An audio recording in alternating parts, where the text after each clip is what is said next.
Montana is known for its history of gold mining dating back to the mid-1800s, and towns that were once bustling are now filled with empty buildings that hold tales of outlaws, and some would even say some hauntings. ABC Fox Montana's Melinda Zosh takes us to part 2 of her special on Montana's ghost towns. Every ghost town has its fair share of ghost tales, and Bannack is no exception. I'm in the Mead Hotel, which was built in the late 1800s, and this building is said to be haunted by a 16-year-old girl named Dorothy who had apparently drowned in a nearby river in the early 1900s, and visitors have said that they've seen her roaming these halls. Lots of people describe seeing Dorothy roaming this building, generally described in a blue dress. Other spirits, ghosts, are supposed to have been seen in here, but in 12 years I have never seen anything. Have you come across any ghosts yet?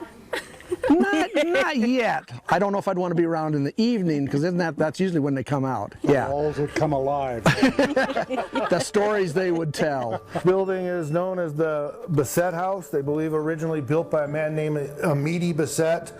At some point, legend has it that it was used to quarantine children. They believe a number of children died in this building, so it kind of gets the nickname the Crying Baby House. And those people that have the ability apparently to contact the spirits say they can hear the crying baby still in this house. It's a tale that seems to captivate the minds of Montana's school children, who are also drawn here. This is the first and only schoolhouse ever built in Bannack. It was built by the Masons in 1874. And literally it would be used as a school until the 1940s. So I meet a lot of people that actually went to school in this building. I have a friend that's 92 and she went to school here back in the 20s and 30s. In its heyday in the 1860s, upwards of 3,000 people called Bannack home. Then in the 1900s, the population dwindled to just a few hundred. And by the 1970s, not a single soul, except for maybe a few ghosts, were left in town. Because we are looking at the remnants of a town, not the complete town. Much of it is gone, it's burnt up, it's been utilized in other things over the years. So, I mean, you're really just looking at the remnants of a town. And Bannack isn't the only one. About 175 miles away, outside Helena, you'll find another ghost town built around gold. Sounds like there's nobody home at the church this afternoon. That's because it's been boarded up since the late 1930s, if you can believe that. But at one time, when the church was built in 1886, there were dozens of people coming here to the Methodist Episcopal Church in Marysville. There were also more than 4,000 people living in the town at this time.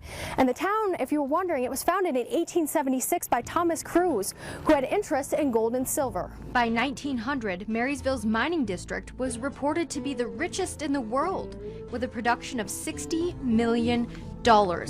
But inside this ghost town, I found some things much richer than money. Old stores, an abandoned theater, and the remnants of life built around riches.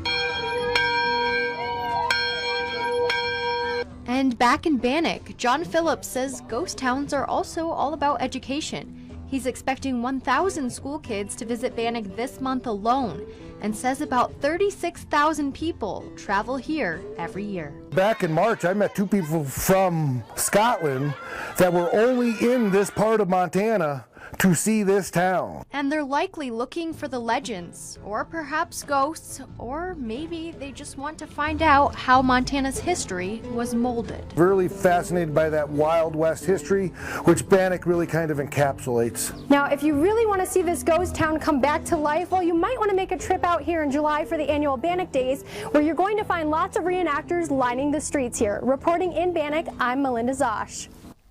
And about 5,000 people are expected to attend Bannack Days, which will feature hands-on pioneer activities. Yeah, the two-day event is coming up on July 16th and 17th at Bannack State Park in Beaverhead County. We'll be right back.